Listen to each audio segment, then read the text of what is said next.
Bienvenidos a todos a Corazón Abierto, un espacio donde juntos descubrimos las riquezas que la palabra de Dios tiene para nuestras vidas. Si eres nuevo aquí, quiero invitarte a que te suscribas y actives las notificaciones para que no te pierdas ninguna de nuestras reflexiones que buscan llevar tu vida a un encuentro más profundo con nuestro Creador.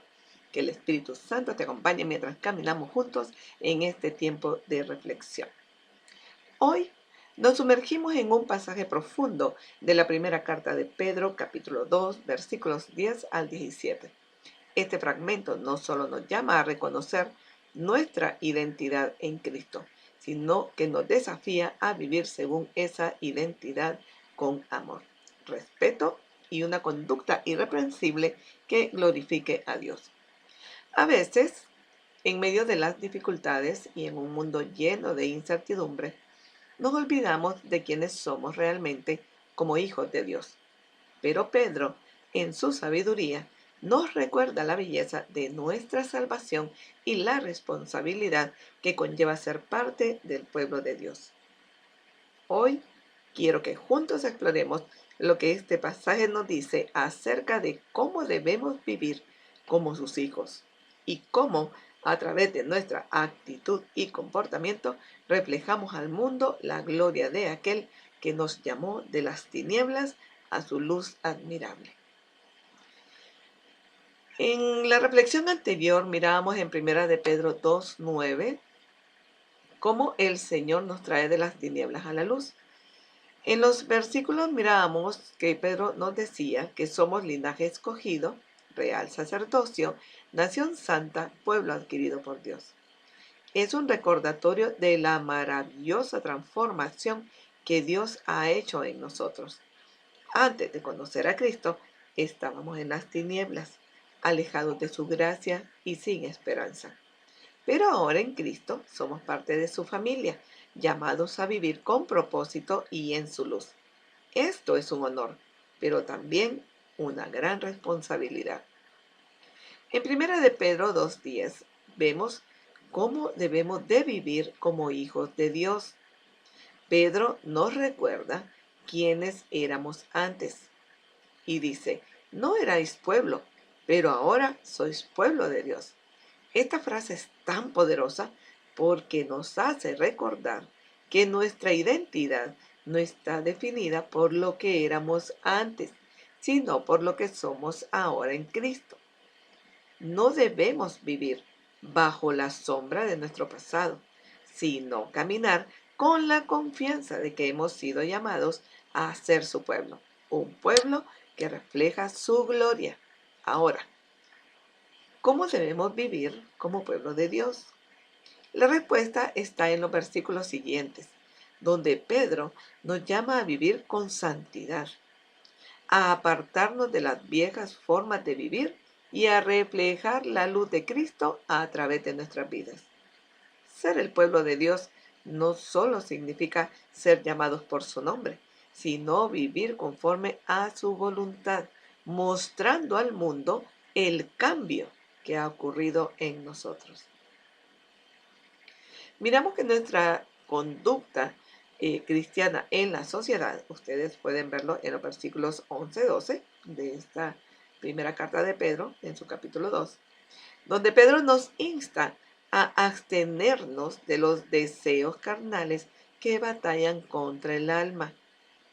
Vivir en un mundo que no conoce a Cristo puede ser difícil y nuestras vidas a menudo entran en conflicto con los valores del mundo.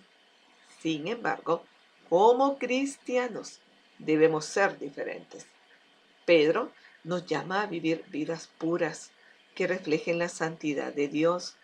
Esta no es una santidad externa o solo de palabras, sino una santidad que brota del corazón, que se ve en nuestras decisiones diarias, en nuestras relaciones, en nuestras conversaciones y en nuestras acciones.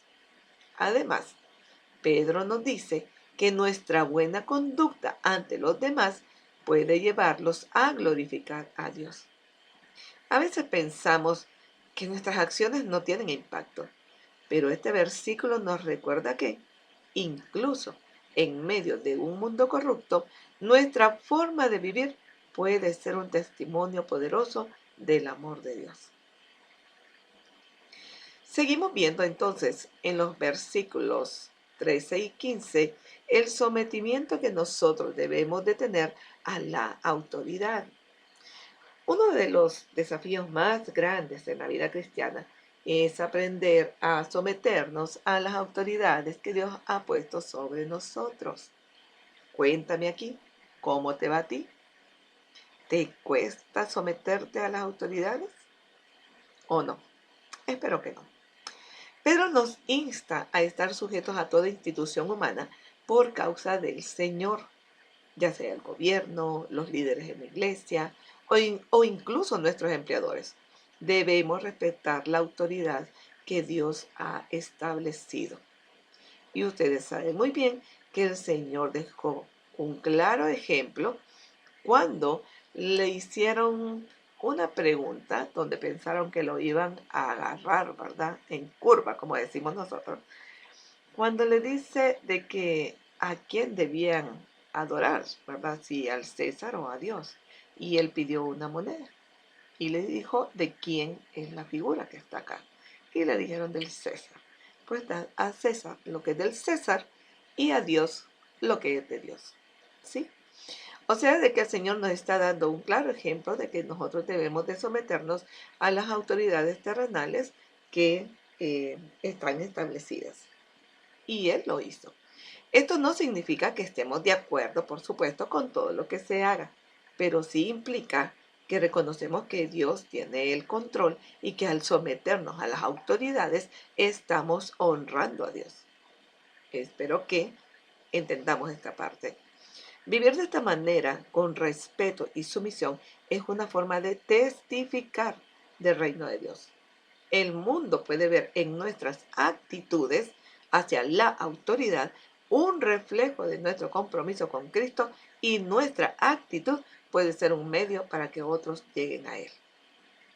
Seguimos viendo en la lectura de Primera de Pedro, en su capítulo 2, en los versículos 16-17, la libertad cristiana. Pedro nos recuerda que aunque somos libres en Cristo, esa libertad no debe ser usada para hacer lo que querramos, sino para vivir como siervos de Dios. ¿Escuchamos? La libertad que nos da el Señor no es hacer lo que nosotros queremos, es dar ese testimonio vivo de cómo vivimos como siervos de Dios. El ejemplo que damos, ese testimonio vivo que damos día con día. La libertad cristiana no es una excusa para la inmoralidad, porque entonces seguiríamos en el pecado. No habríamos tenido esa transformación que decimos que el Señor ha hecho en nuestras vidas, sino que esa libertad es una oportunidad para vivir conforme al propósito de Dios. Pedro también nos llama a honrar a todos, lo cual es un desafío, especialmente cuando estamos rodeados de personas que no comparten nuestra fe. Finalmente, Pedro nos insta a temer a Dios, lo cual es la base de toda nuestra conducta cristiana. El temor a Dios no es un temor de castigo, sino un temor reverente y lleno de amor que nos impulsa a vivir para Él en todas las áreas de nuestra vida. Y cuando comprendemos esto, hacemos todo como para el Señor. Así que podemos ver al meditar en estos versículos lo que Dios espera de nosotros como su pueblo. Una vida de pureza, obediencia, sumisión y respeto, tanto hacia Él como hacia los demás. Al vivir así, reflejamos su luz en el mundo y damos testimonio de su grandeza. Somos un pueblo elegido, llamado a vivir de manera diferente, no para nuestras propias ganancias, sino para la gloria de Dios. Recordemos esto. Para eso hemos sido llamados, para honrar y glorificar el nombre de nuestro Dios en cada una de nuestras acciones. Lo hermoso de todo esto es que aunque somos llamados a vivir de esta manera, sabemos que no estamos solos. El Espíritu Santo nos fortalece, nos guía y nos capacita para vivir conforme al propósito de Dios. Y al final, todo lo que hagamos reflejará lo que somos en Cristo. Un pueblo adquirido por Dios, llamados a proclamar sus virtudes y a vivir en su luz. Así que le voy a pedir que oremos. Padre Celestial, gracias por llamarnos de las tinieblas a tu luz admirable. Gracias por hacernos parte de tu pueblo, por hacernos miembros de tu familia. Te pedimos que con tu Espíritu Santo nos ayudes a vivir como tú nos has llamado, con pureza, respeto, sumisión y amor. Queremos ser un testimonio de tu grandeza y reflejar tu gloria en todo lo que hagamos. Ayúdanos a caminar en obediencia a tu palabra, confiando en que tú nos guiarás siempre. En el nombre de Jesús. Amén. Así que de esta manera les dejo esta pregunta para que meditemos y dice, ¿de qué manera tus acciones diarias están reflejando que eres parte del pueblo de Dios y estás viviendo en su luz? Así que gracias por acompañarme en esta reflexión. Que la palabra de Dios siga tocando tu corazón y transformando tu vida. Recuerda que somos un pueblo elegido, llamado a vivir para Él y a reflejar su luz en este mundo. Si esta reflexión ha sido de bendición para ti, no olvides compartirla con otros y suscribirte para más contenido que edifique tu vida. Que Dios te bendiga abundantemente y te guíe siempre en tu caminar. Hasta la próxima.